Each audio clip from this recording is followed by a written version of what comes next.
Good evening, folks. Thanks for joining us this evening for a panel discussion in the Contemporary Native Issues series sponsored by the Museum of Indian Arts and Culture, in part also by the National Endowment for the Humanities. I'd like to thank both of them for sponsoring this discussion.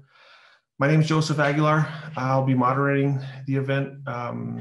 I'm the Deputy Tribal Historic Preservation Officer here at San Ildefonso Pueblo. And it's my pleasure to moderate this discussion on the efforts to protect Oak Flat, or in the Apache language. I'm not a native speaker of the Apache language, so please forgive me. It's Chi'chil Bildagoteel. Okay, that's close enough. So Oak Flat is an area about an hour east of Phoenix, Arizona, that is a sacred site known to the Apache people as Chi'chil Bildagoteel. Okay.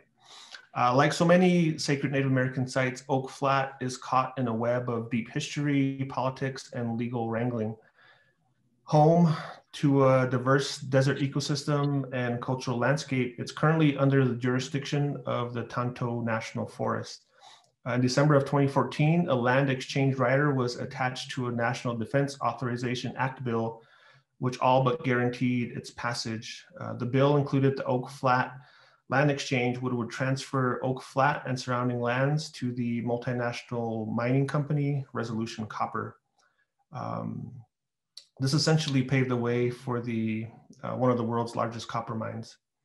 The copper, which lies 7,000 feet below ground level, would be mined using a method known as block cave mining or panel caving, which would leave a giant sinkhole where Oak Flat now stands. Apache and mining reform activists have been tirelessly fighting the proposal for nearly a decade, long before the backroom deal was made in Congress. On January 25th, 2012, the Forest Service sought assistance from the San Carlos Apache Tribe in evaluating Oak Flat as a traditional cultural property. 4 years later, the keeper of the National Register of Historic Places officially designated Oak Flat as a traditional cultural property. Further, the National Trust for Historic Preservation has named Oak Flat to its 2015 list of America's 11 most endangered historic places. So that just goes to show the significance of the place.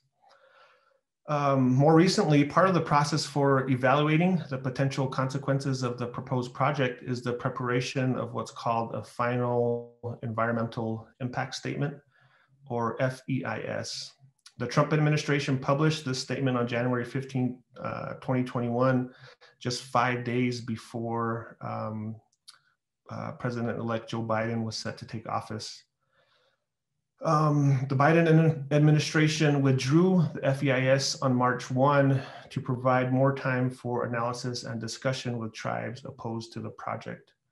So tonight's discussion will revolve around the cultural significance of Oak Flat and efforts to protect it by those directly involved with the protection efforts and who have a deep connection to the place. So I'll just briefly introduce the participants. And then I'll allow them a few minutes to reintroduce themselves and talk a little bit more about their work. Stephanie Barclay is a First Amendment scholar and associate professor of law and director of the Religious Liberty Initiative at Notre Dame University. The initiative has filed an amicus brief in the United States District Court in the case Apache Stronghold versus United States of America. The brief argues in favor of religious liberty protections for Oak Flat. Naelyn Pike, Chiricahua Apache, is a 17-year-old high school, well, 17-year-old, this is the old biography I'm reading, sorry. She's 22 now. Advocate for Indigenous rights. She's passionate about her culture, identity, and tribal sovereignty, and she's become really world-renowned in her advocacy for Indigenous rights and environmental issues. She co-leads with her grandfather, Vanessa Nosie Sr., and her mother, Vanessa Nosie, Apache Stronghold, which is fighting to stop the mining efforts at Oak Flat. Vanessa Nosie, who's the mother to Naelyn, is employed with the San Carlos Apache Tribe, Historic Preservation and Archaeology Department. And she's joining in her efforts with her daughter, Naelyn, to save Oak Flat. So to start, I'll just hand it over to Stephanie if she'd like to just say a little bit more about herself and her involvement with this effort. Stephanie. Thank you, Woody. And thank you so much to the Museum of Indian Arts and Culture for hosting us and for just facilitating this really important conversation. Oak Flat is a place that is sacred to multiple tribes, including the Apaches, as we're going to hear more about tonight. And in this case, one of the things that is at stake is whether or not the religious practices of Indigenous peoples are going to be able to receive the same sorts of protection that we offer to other sorts of religious practices. Generally speaking, when the government does something to interfere with someone's religious practice to make it more difficult or even impossible to practice their religion under our Religious Freedom Restoration Act, federal laws, we recognize that that has created a burden on someone's religious exercise and that the government has to at least justify what it is doing. But when it comes to Indigenous sacred sites, courts have come up with a different rule, creating a troubling double standard. They have said, as long as government hasn't fined Indigenous peoples or taken away government benefits, then there's no burden. Even if the government goes as far as to do something like blow the site up or bulldoze it, or here in this case with Oak Flat, what is being threatened is to turn this site into a 2-mile long crater and a pit deep enough, thousands of feet, that it could fit the Eiffel Tower in it, such that the place where these sacred ceremonies have been performed and that is so central to the identity and cultural heritage of these peoples will cease to exist. It will be physically impossible to go there anymore. Common sense suggests that that burden should be worse, not easier than if the government just fined people $5 for using Oak Flat. And yet right now, under the way that the lower court in this case interpreted the law, is that there's simply no redress, no reason even for the government to justify what it is doing. That's one of the reasons that Notre Dame's Religious Liberty Initiative, along with my co-counsel and co-author, Professor Naelyn Pike from BYU Law School, filed an amicus brief speaking up against what the government is doing and what's going on in this case. We were very fortunate to represent a tribal elder, Ramon Riley, who's been doing a lot of important work in this area, the National Congress of American Indians, other federal Indian law scholars and organizations, to draw attention to the way in which this, if allowed to stand, would continue a troubling history of our government and our courts showing a callous disregard of the religious practices of Indigenous peoples. We have an opportunity, and I think this case, whether in the court or politically, either way, I'm hopeful that a solution is going to be on the horizon so that we can start to turn the tide and change this pattern that has gone in the past, but that doesn't need to continue. We can provide the same sorts of protections for Indigenous peoples that we provide for other religious beliefs, and we should. Thank you, Stephanie. It's an important point you make that the beliefs or religious freedom should be protected equally across the board. So it's an important point that you're putting across there. Vanessa or Naelyn, whichever order you like, I'll let you kind of talk a little bit more about yourselves and some of the efforts you've been involved in. Hello, everyone. Thank you for taking a part of this discussion panel and wanting to hear what my mom and I have to say in regards to the fight to protect Chi'chil Bildagoteel. I am Apache, Chiricahua Apache, and I guess I could start off from who I am and where I come from. My mother is Vanessa Nosie, and my father is Willie Pike, and my grandfather is Vanessa Nosie Sr., who's been the spear, the frontline person in the fight to protect Oak Flat, whether it be there physically, spiritually, mentally, and emotionally, and even with the legal aspects, he's always been there. And as a little girl, I think that my grandfather has been a part of this fight since I was around 6 years old. And I could remember certain memories of him talking at rallies in front of the townspeople of Superior to try to get the town people to understand and be aware of what's going to happen to the town of Superior if Oak Flat was to be mined. And I could remember him wearing a bulletproof vest, and I could think in my head, like, why is he wearing that? You know, as a little girl, you're wondering, why is your grandfather wearing that? And you kind of don't have the understanding of really what is going on. However, I knew that in my heart, my grandfather was fighting for me. He was fighting for us as young people in our future. And I've always had that feeling in my heart. And so growing up and going to pick the chi'chil or going to pick the tokojan, which are the berries and the acorn at Oak Flat, or going and building our homes, our kowa, or just going there to pray, because Oak Flat gives us that. It's that direct connection to our creator. It's a corridor where we believe that the spirit is there. And so as the Apache people, we have our own personal journeys there. That's not including the countless ceremonies and the petroglyphs and the artifacts that are there that prove that Apache people and other tribes have been there and hold spiritual significance to the area.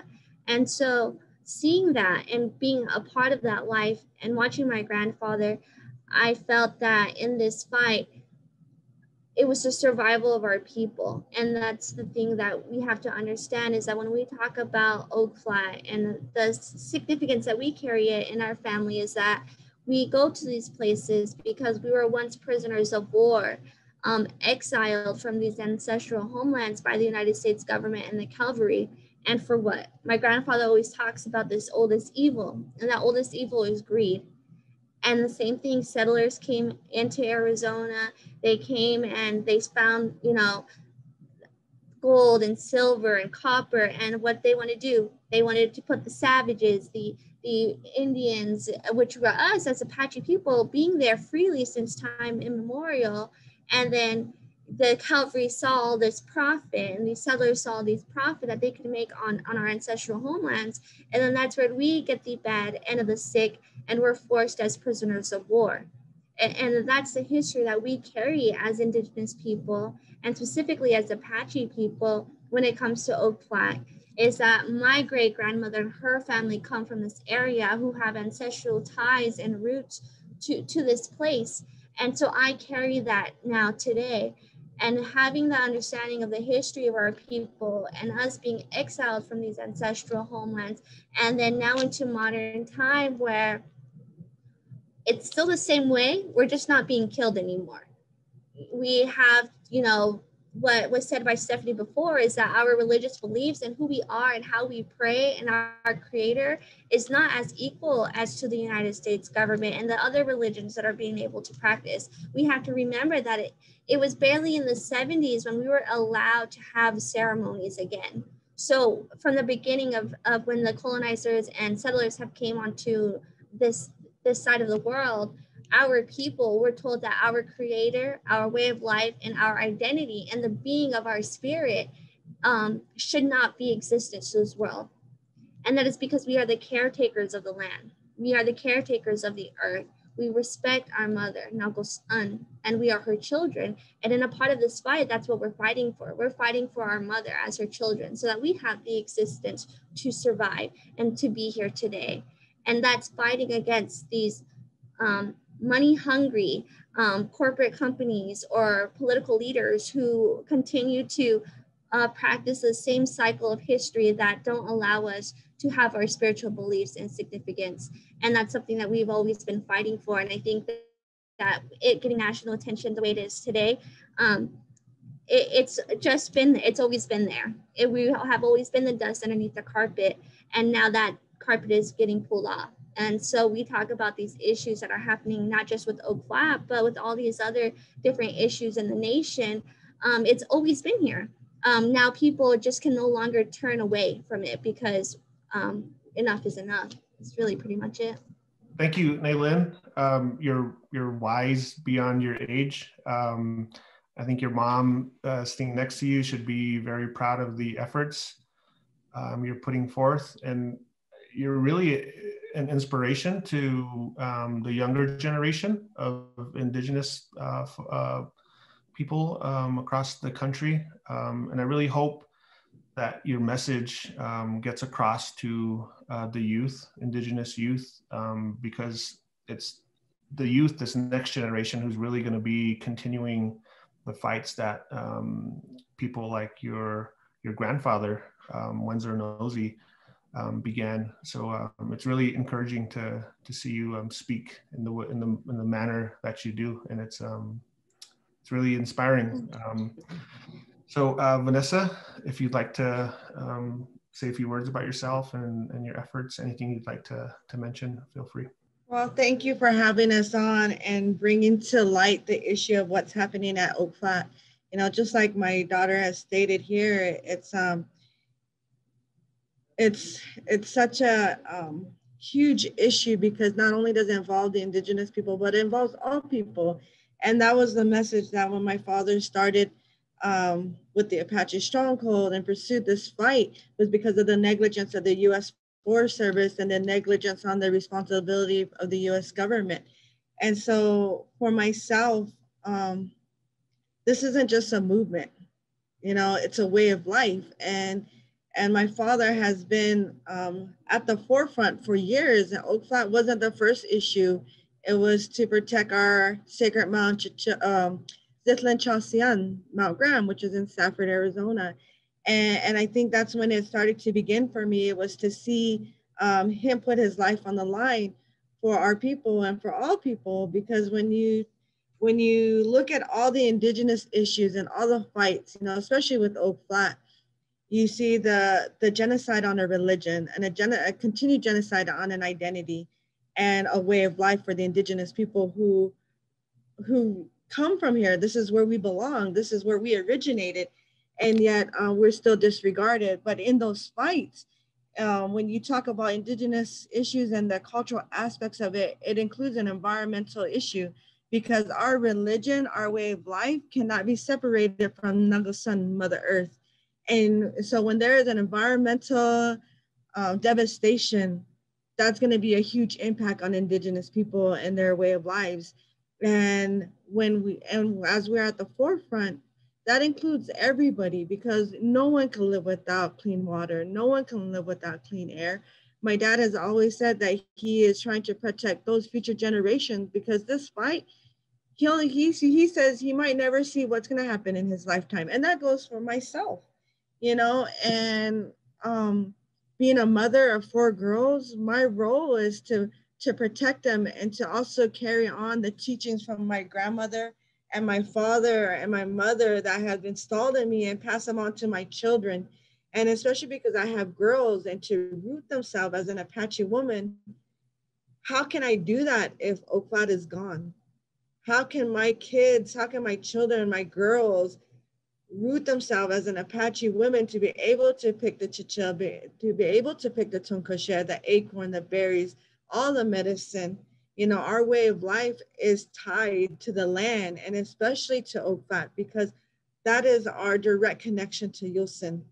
And so if my girls can't go there and be who they are, how are we going to survive as Apache people? You know, how I have not only my 22-year-old, or my 21-year-old, but I have my youngest is 7 months. And so how is she going to be able to identify her as an Apache if Oak Flat is completely destroyed? You know, so for us as a family, for us as Apache Stronghold, you know, this issue goes beyond us. It goes beyond what you see at the front, because it is our direct connection to Creator, and we are trying to do what's right. We are only the messengers, and like my dad said, he's that funnel from Creator, and we are put there for whatever reason, but we know it's to protect. We know it is to protect our way of life and to protect all people. Like I said, we worry about the town of Superior. We worry about the border towns, Globe, Miami, you know, even to the metropolitan area, because of how devastating the impact with the toxic chemicals that are going to be airborne, the slur that's going to go into the valley. I mean, it's a huge issue that, you know, it saddens me that people don't want to open their eyes to, because what's going to happen when there's no more water? What's going to happen to our future generations? And especially what's going to happen to the Apache people if our way of life is gone? You know, that is our survival. That is who we are. And if our religion is taken from us, if that genocide continues to happen, how can we be Apache? Thank you, Vanessa and Naelyn, for those comments. I think it's important, the point you make that, you know, native lifeways, whether we kind of view them in terms of religion or just kind of daily practice or ways of life, or cultural traditions, aren't separated from, in this case, the cultural landscape. So it's important that the general public kind of take that into consideration, that sites like Oak Flat really manifest those cultural traditions, and when they're destroyed, it in essence really destroys what might be considered indigenous religions. So unless anybody else has anything to follow up or add to those comments, Naelyn or Stephanie, I can just go ahead and pose a couple questions. And I think this first question I have perhaps is for Stephanie to answer. Do you see the U.S. government ever living up to its trust responsibilities to tribal nations? You know, we see these responsibilities broken or sidestepped throughout the historical arc of tribal relations with the United States government. So what mechanisms are available to tribes to foreground tribal interests over those of the general public and large international corporations who, for example, want to build copper mines on sacred sites? Yeah, I have a couple of thoughts about that. That's a great question. And first, before I jump in, I just have to say how moving that was, Vanessa and Naelyn, to listen to your perspective and your stories. And Vanessa, as a mother of daughters myself, I just want to applaud you on the courageous young woman you have raised. And if my daughters someday, Naelyn, grow up to be half as eloquent and passionate and courageous as you, I will be so proud. So thank you for everything that you both are doing. And for the question about, you know, ways in which we might hold the government more accountable, is it going to live up to some of these requirements? This is something my co-author, Professor Michael Steele, and I wrote about recently in a Harvard Law Review article. And so 2 points about that. One point is that the government does have this trust obligation and these plenary powers that should require the government to provide special protection when it comes to Indigenous peoples, because it exerts so much control over their way of life and their ability to exercise their religion. And so if anything, that should require heightened protection, not more. Another thing that we point to is that the government has made the argument, well, it's our land, so we should be able to do what we want with it. And that was something that the Supreme Court sort of adopted in a case called Ling. The court said the government needs to be able to manage what is, after all, its land. And of course, the irony of that statement is that it just completely ignores the history of the divestiture of Indigenous peoples of their land. And the reason that they have to now go to federal property to access these sites is because it used to be on their land and it's not anymore. And if we think about, you know, what would the world look like if by a series of events, the government came to control every Catholic cathedral in the country, or every synagogue, or every pilgrimage site of a different religious group? And what would that government need to do if it still cared about the religious practices of those people? They would have to find ways to accommodate them, to make them available. And it turns out, in fact, there are sacred sites of other sorts of faith traditions that are on government property. There are historic Catholic missions in California and in Arizona that are still places of active worship and different ceremonies. There's a place called Martin's Cove, which is a sacred pilgrimage site to members of the Church of Jesus Christ of Latter-day Saints that's on BLM property. And you just think about, you know, what would happen if the government one day went to one of these Catholic missions and said, oh, hey, we found some copper under here, so we're just going to bulldoze this place. I mean, there would be an outcry, and there should be. And so that's why I'm grateful to see that there has increasingly been an outcry over the same thing happening to Oak Flat. It's a sacred space, whether it's on government property or not.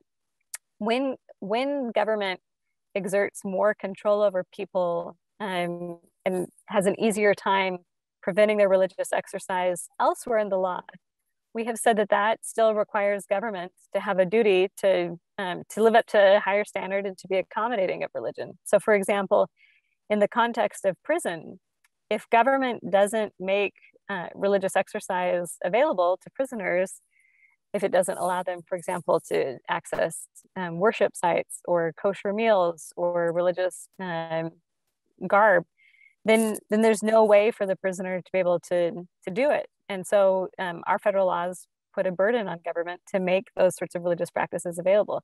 In the military, where the government exerts a lot of control over people, the government has special obligations for service members to make it possible for them to exercise their religion.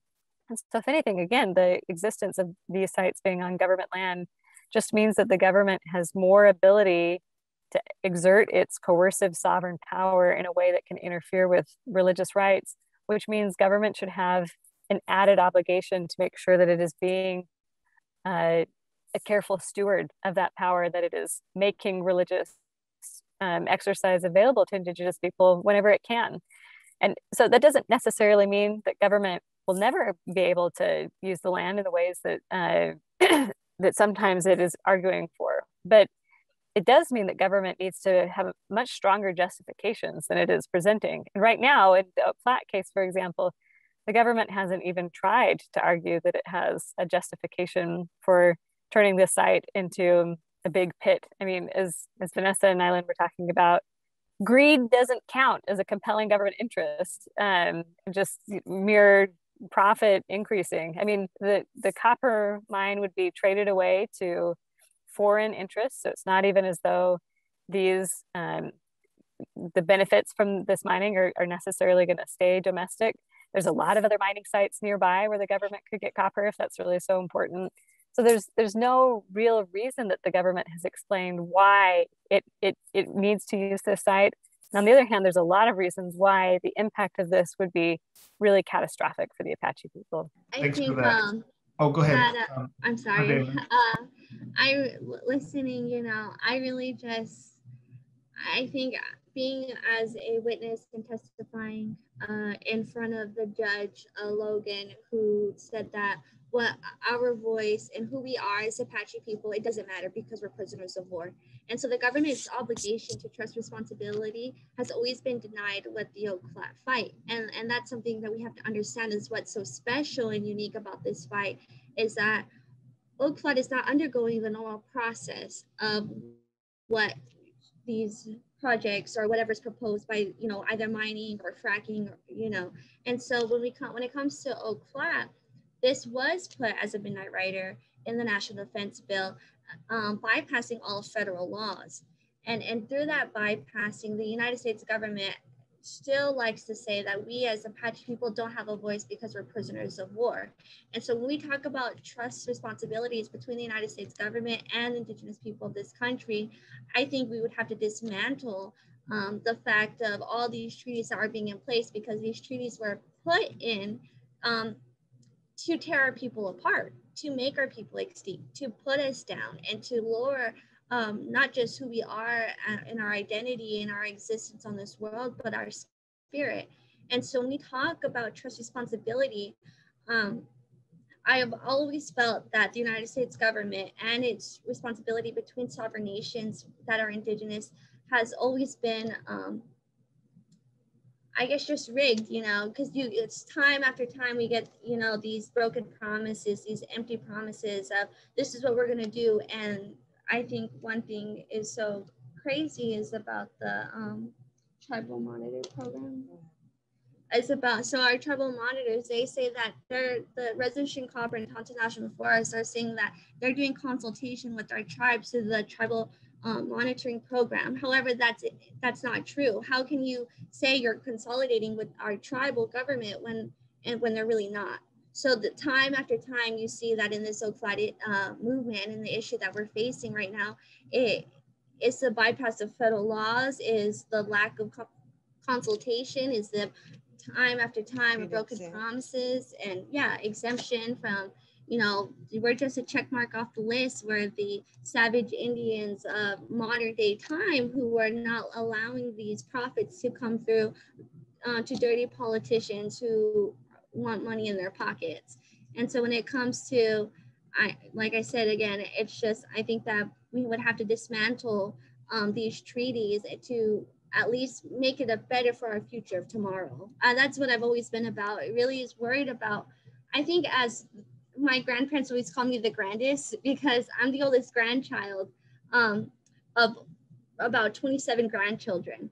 And so, and I think about our children, I think about my cousins and my sisters, I think about this fight, and this fight is going to be continuous. This fight's going to not, it's not going to go down from my mom. It's not going to end with her. It's not going to end with me. It's not going to end with my daughter, my grandchildren in the future. It's not going to end with them, because as Indigenous people, it's been one generation to another. We're always going to have to fight this evil called greed. We're always going to have to fight this government so that our rights and who we are is still intact. And so I think that if we're really trying to make permanent change, we would need to go back to the very beginning, because it is from the very beginning of when this United States was created when the problems have started. So how can we try to fix things now when we need to go back? I mean, I think that's with Naelyn making a good point, is that, you know, when my dad and we talk, and we worked with a lot of other organizations like the Poor People's Campaign, the National Call for More Revival. The one thing that we talked about when it comes to Oak Flat, it brings up the ugliness of what the U.S. government has done to Indigenous people and continue to do. You know, a religion being genocide, there's no trust responsibility. If our holy place can be exempt from all federal laws, that laws were in place to protect the natural resource, to protect Mother Earth, and then being able to walk away clean from it, it shows that how influential they are, or how money is influenced, and the greed of it, the money that brings that greed along with it. They're able to look the other way when we here are at the forefront trying to protect all people, and only for all. And I believe that with the healing process, and that's what we talk with Oak Flat, is that healing process. And that is to have to acknowledge the first chapter of how America was founded, and that's the Indigenous people. And in order for all people to heal and to move forward, and to actually create laws to protect Indigenous people and our way of life and our religion, that's going to be the step forward for all people. Because if you look at it, when we say the deceit of America, how it was founded, that's not just lying to the Indigenous people, that's lying to all people, you know, and how the history wasn't actually, the correct history isn't taught. And so, I mean, Oak Flat brings a lot of that up, and the continued lies that are happening. You know, we just had our hearing with the National Resource Committee in DC on the Save Oak Flat Act. And one of the Congress people were on there, were talking about how they got several letters coming in from Kearney, Superior, Miami, all these surrounding towns, White Mountain and what we got, you know, one, White Mountain is, had just passed a resolution opposing Resolution Copper. So the only individual, it was an individual who said, okay, he supports it. So it wasn't the tribal council. Kearney, they just had their council meeting, and it being there, they didn't have the support. The mayor didn't have the support, and the resolution died to support Resolution Copper. So see, it's the constant lies that are happening that in order for the United States to uphold their responsibility to Indigenous people, is to have to talk about the defeat and admit where they were wrong. Because when all these issues for Native people are going on, from Oak Flat to Mauna Kea to Standing Rock, we're all trying to protect all people. And I think you all bring up an important point. I think what I gather from all your comments is that the burden of proof has always been on Indigenous peoples in this country to prove that a site is sacred, to prove that these places have cultural significance to us. While on the other hand, as Stephanie pointed out, there's no justification for acts like big copper mines to go forward. And so that's part of the, I think, problem that I see, is that this burden of proof always falls on Indigenous peoples. So I think my next question, probably directed at Stephanie, would be to what role, and I know this might be complicated because there's 560 plus tribes in the US. What role, if any, could tribal law play in these types of efforts? I know that Oak Flat in this case is on federal land, so tribal law doesn't necessarily apply, but it seems that working within the framework of federal law, federal Indian law, Indigenous people's efforts always come up short, because those laws in many ways are designed against the interests of Native peoples. So if you have any thoughts on that, Stephanie, I know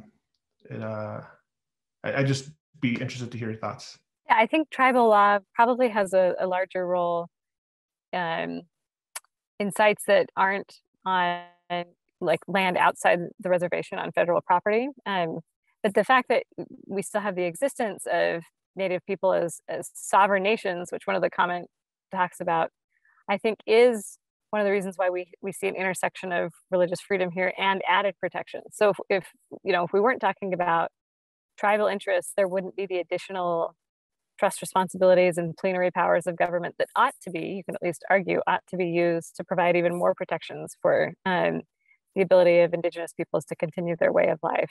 So I think there is some interesting intersections here with a lot of different areas of the law. One last thing I'll note that I noticed came in on the Q&A is someone asked about the timeline for the mining of Oak Flat and the lawsuits and appeals. So what happened is the outgoing Trump administration passed in January a final environmental impact statement that was basically meant to be the thing that started the clock running. And Naelyn, correct me if I'm wrong, but it was a 60-day clock, I believe, saying that after that, the land would transfer in 60 days to these mining interests. And so during that period, this was when the lawsuit was filed, and it started at the District Court of Appeals and then went up on an emergency appeal to the Ninth Circuit Court of Appeals. And the Beckett Fund has been representing Apache Stronghold at the Ninth Circuit Court of Appeals.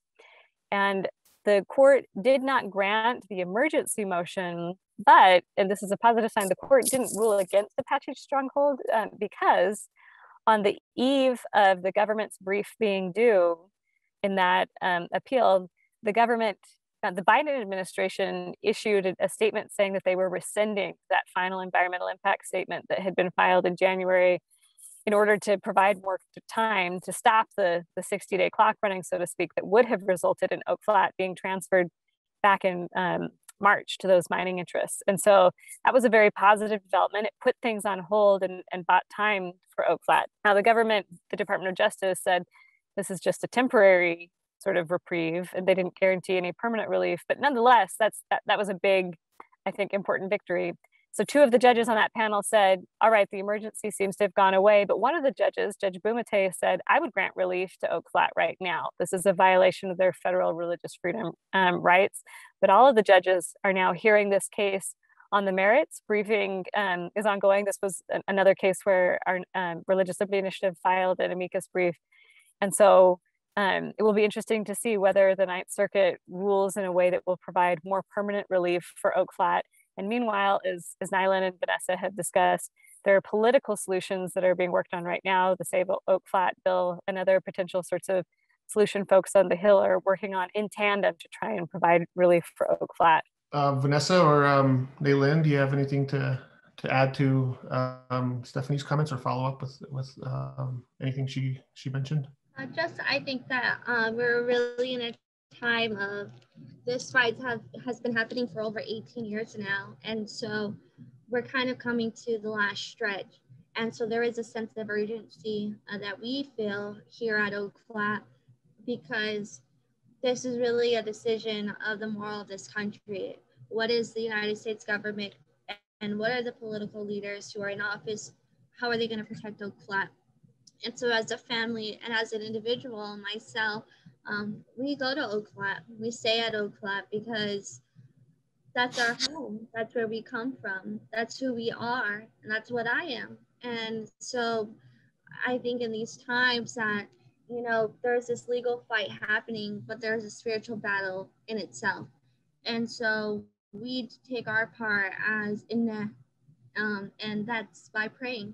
And so we're always asking people to please pray for Oak Flat, to pray to in your way, and however, because this fight, it really signifies all religions. And so I think that's something so beautiful, is that we, you know, we got to see so many different religious groups support Oak Flat because that they know that their religion is at stake as well.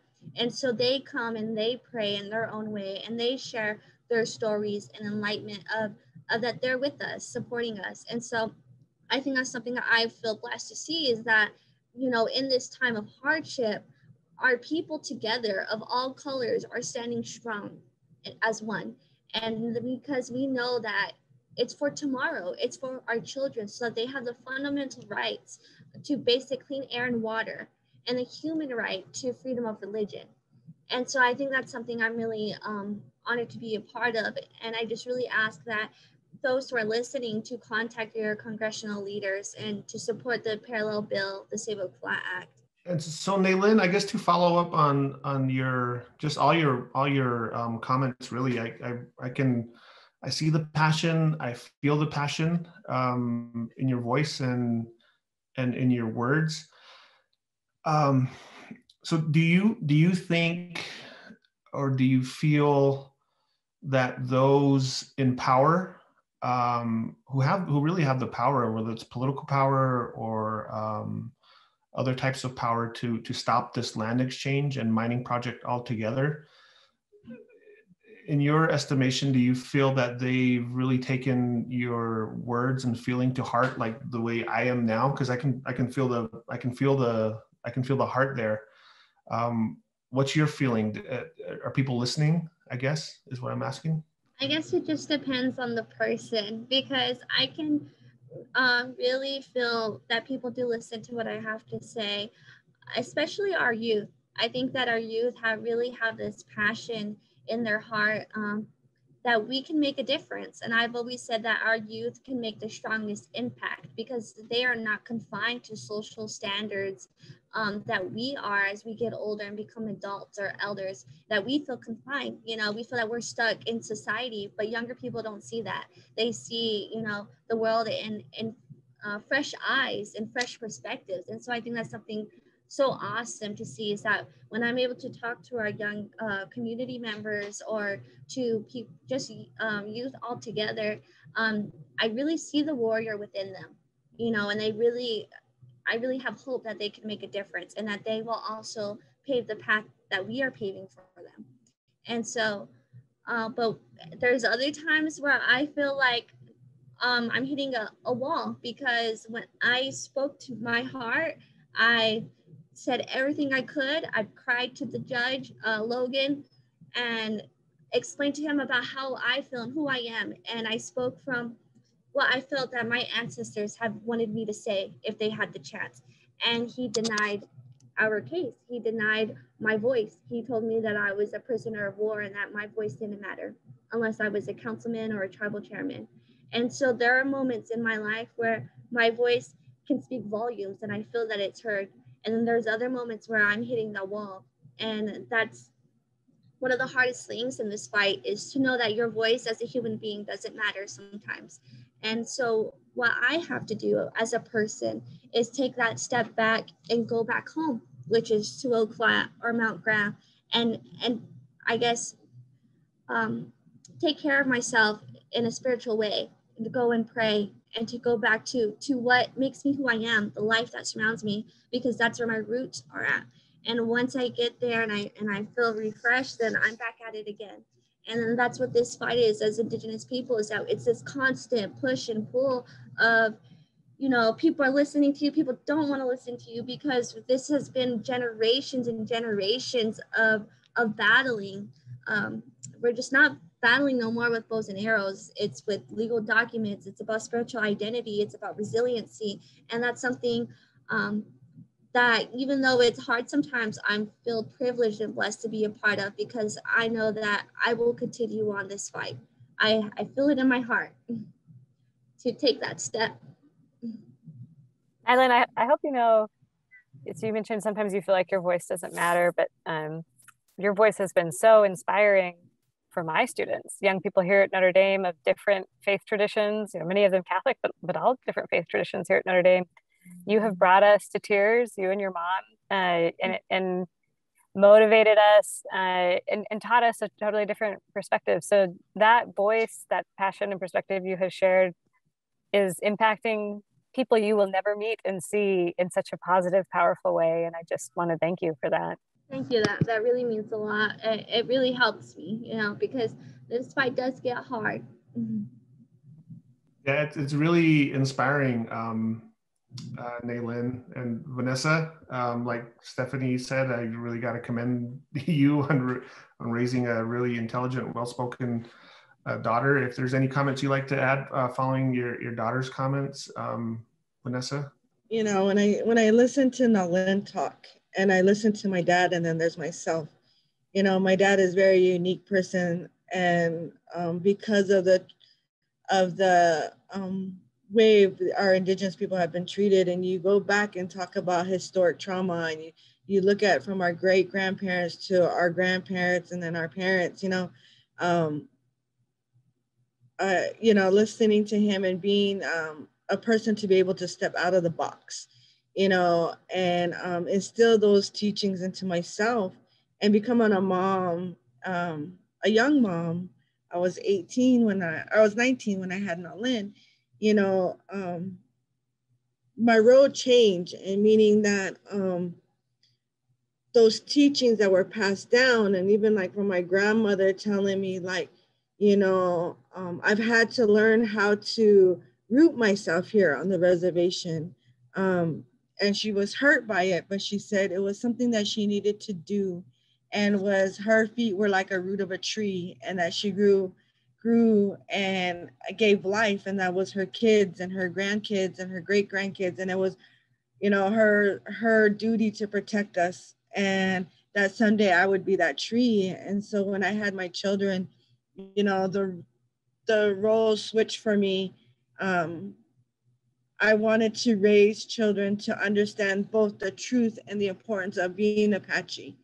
And even though it was a hard truth of how our people are treated and the injustice that we face, it was something that I wanted my girls to know and understand. And like every Indigenous family, they always say, you know, you grow up and go out and come back and help your people. You know, whether it's through higher education or job training or job in general, you know, find something to come back and help your people. And so, you know, it's with the Oak Flat issue, it's a way of life. You know, like I've said before, it's not a movement, it's a way of life. I mean, we breathe it, we talk it, we sleep it. I mean, it's just everything. And we carry that weight for the world, because if my religion could be attacked and can be murdered, then everybody needs to worry. And to hear my oldest daughter speak, and even to see my three younger girls, you know, my daughter's had her coming of age ceremony at Oak Flat. As a mother, you know, we're raised that when you have a girl, you prepare them from that first breath they take for the ceremony. And then where they have that ceremony is where they root themselves. And my girls have all been very strong and connected with Mother Earth, that they've had their dances off the reservation. And so for my second oldest, she had hers at Oak Flat. And if it's destroyed, what does that mean for her life? And, you know, is it going to be devastation? Is it going to bring hardship? Is it going to cut her life short? Because that ceremony paves the way of her life. And so all these things that we've talked about, the importance of it, you know, it's all goes down into having the government and the court system make a moral decision to actually create laws to protect Indigenous people in their holy places.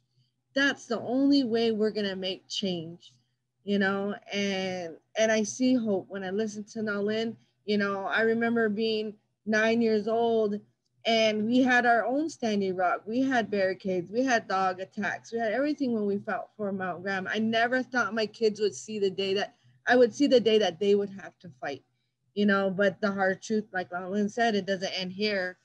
You know, it's going to be her future kids and her future grandkids. And I think that's the thing that we need to prepare our children, you know, and just to keep moving, just to be that resilient people that we are, you know. And if it wasn't for our ancestors fighting and dying to make sure that we still exist, you know, we wouldn't be here today. And that's what my dad and I and Naelyn have all said, that if it takes our life, it takes our life, because we want our future generations to exist and our religion to continue to strive, you know. I think that everyone on the panel, like, we have to understand that Nago's son, Mother Earth, when we talk about Nago's son, she's a spirit, she's the mother. The earth can take care of herself in the sense that she can renew herself.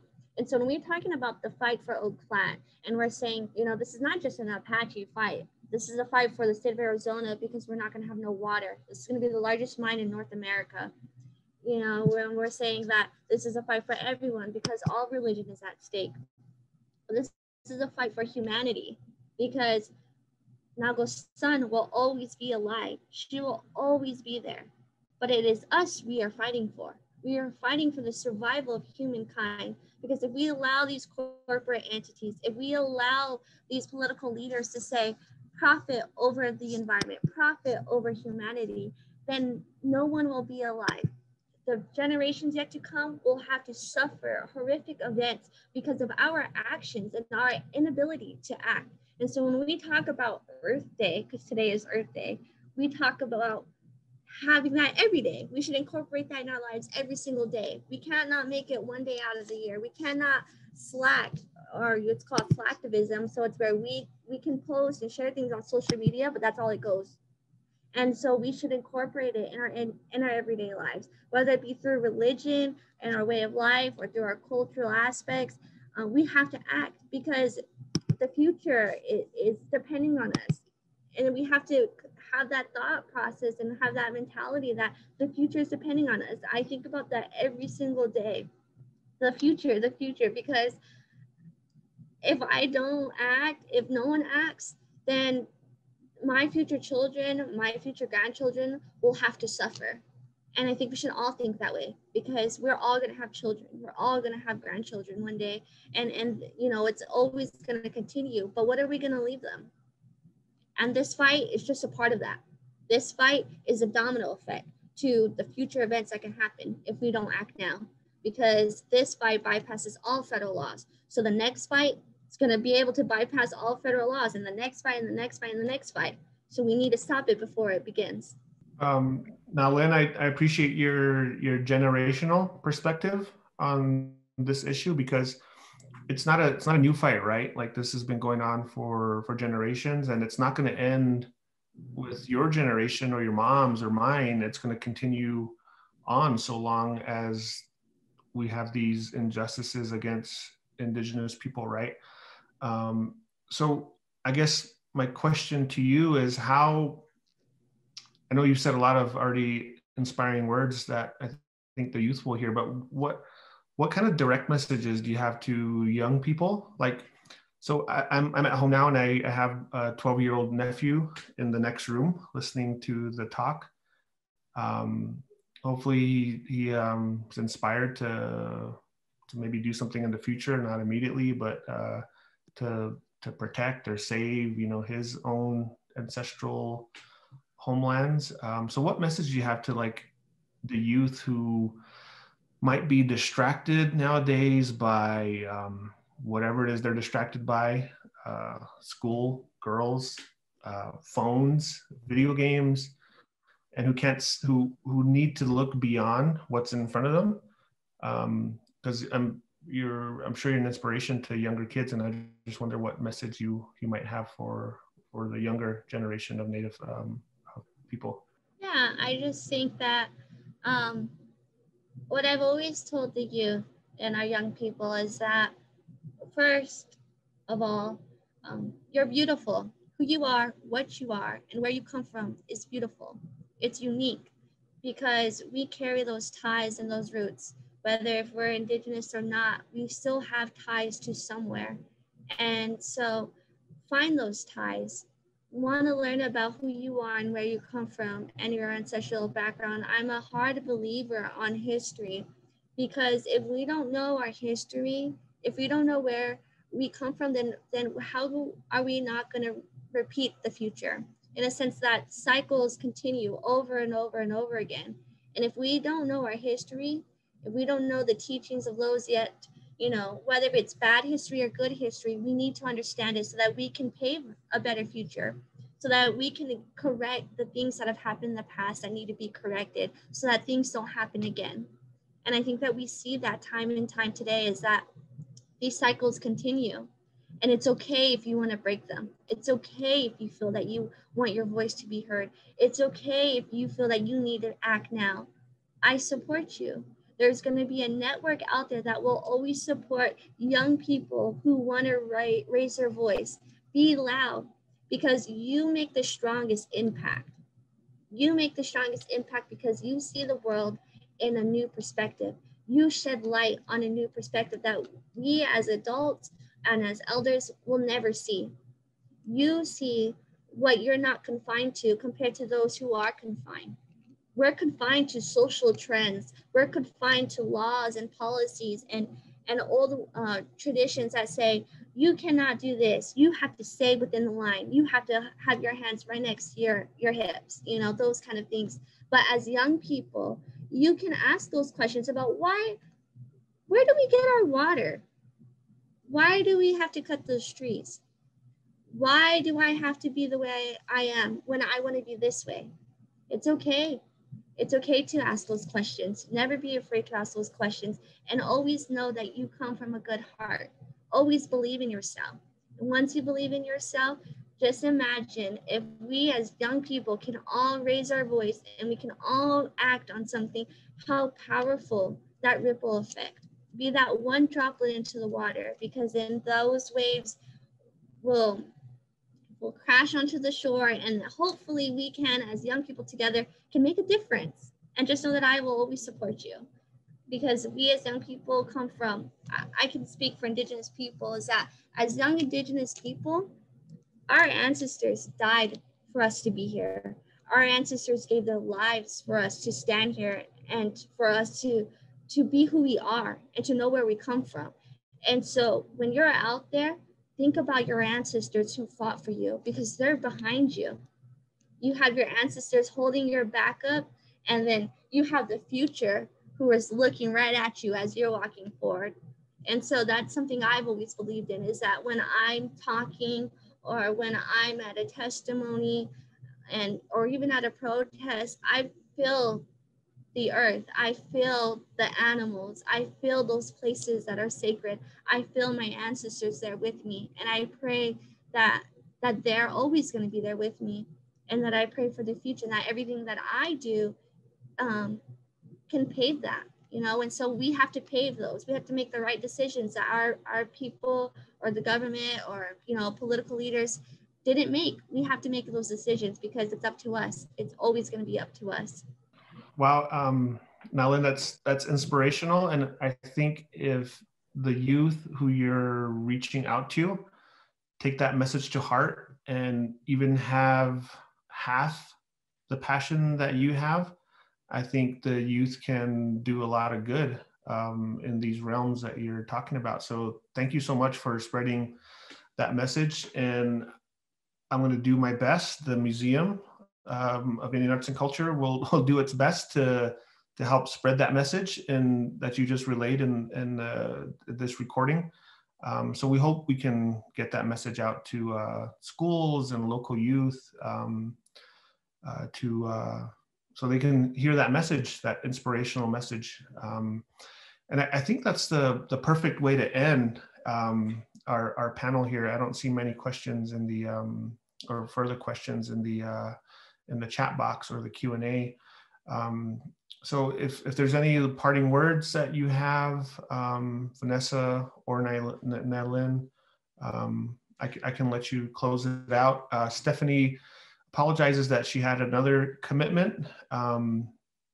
So she had to sign off a little bit early, and unfortunately, Mona Palaka was apparently unable to join us.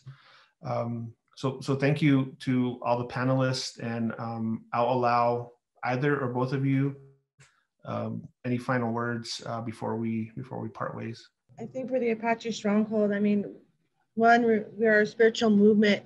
So we ask you and everyone to please keep us in prayer and to, you know, pray for those people that are in decisions to make the right decision, because we can't live without our natural resources. And as Indigenous people, in order for us to exist, we need to have our identity and our religion intact and actually have those laws to protect it and to acknowledge us, because there aren't any laws to acknowledge the Indigenous people, you know, that actually have teeth to protect us. And so, you know, reaching out to your Congress people, reaching out to your senators, your local, the Forest Service, writing those letters, making those phone calls, and actually having them, you know, request them to be co-sponsors on the Save Oak Flat Act that's under the House Representative of Congressman Grijalva. And there's a sister bill, Save Oak Flat Act, in the Senate, which is sponsored by Bernie Sanders. So, you know, reaching out to all your Congress people, no matter where you're at, because it's federal land, that they're able to, they have a voice, and we just need it to go in our favor. We need them to actually vote on it, to reverse what the late Senator John McCain did, and just give away our sacred and holy site. And in order for it to be protected and actually change, it's going to need that law to change, and that Save Oak Flat needs to be to win. And so please reach out to your Congress people. Again, like I said, keep us in prayer, as you know, because we're at the forefront. You know, my dad back in November, almost a year and a half ago, went to Washington, D.C. and relinquished his rights, like his citizenship, you know, to the United States Department of Agriculture, and said enough was enough. You know, you're not holding up your trust responsibilities, and the negligence of the Forest Service for not protecting the natural resources and acknowledging the holiness and the religion of the Apache people and the other tribes that holds Oak Flat sacred. And so a year and a half ago, he ran walk with my third oldest daughter, and permanently resides at Oak Flat. So, you know, us at the forefront, from my father permanently residing there and us being there as much as we can, and doing all the work, and everybody else that's put in all the effort to help us protect Oak Flat. We're doing it for all people. We're not just doing it for ourselves. You know, Oak Flat was an Apache fight. It was an Indigenous fight. It was a state of Arizona fight. But now it's an all people's fight, because if my religion can be attacked and the environment can be destroyed, then nobody's going to be safe. So just please reach out to your Congress people. Go to our Apache-stronghold.com website. It has all the information there. And please reach out to us. And you guys are all more than welcome to come to Oak Flat. It's always open to everyone. So come lay your prayers down. Oh yeah, just stay, and you'll be seeing us. You'll see us. They're always going to be fighting. I've always said that. When I first testified, I think I was 13, and I told them, like, okay, I'm going to come back every time. I'm going to come back. So you haven't got rid of me. And I still believe I went back maybe like another 4 times, and I still plan on going. So you'll see us around. Yeah, I think we're going to see plenty of you in the future, Naelyn. You're a real powerhouse. Is that a good way to put it? So I wish you well in your efforts to protect Oak Flat and any kind of future endeavors you might have, whether that's through education or whatever career path you end up taking. I wish you nothing but the best, and please reach out to either myself or folks at the museum, and we'll do what we can to help your efforts. And I did put the language of a link to the Apache Stronghold website, where you can find the Save Oak Flat Act bill. It's there for people to please check out and support the efforts of Apache Stronghold. So again, thank you, Naelyn, Vanessa, Stephanie. It was a pleasure. You guys really educated and informed the audience. And this is being recorded, so it's going to live on. It's going to have a life after this, just like your efforts to save Oak Flat. So thank you so much. And to the audience, thank you. Everybody have a good evening. Please take care. Yeah.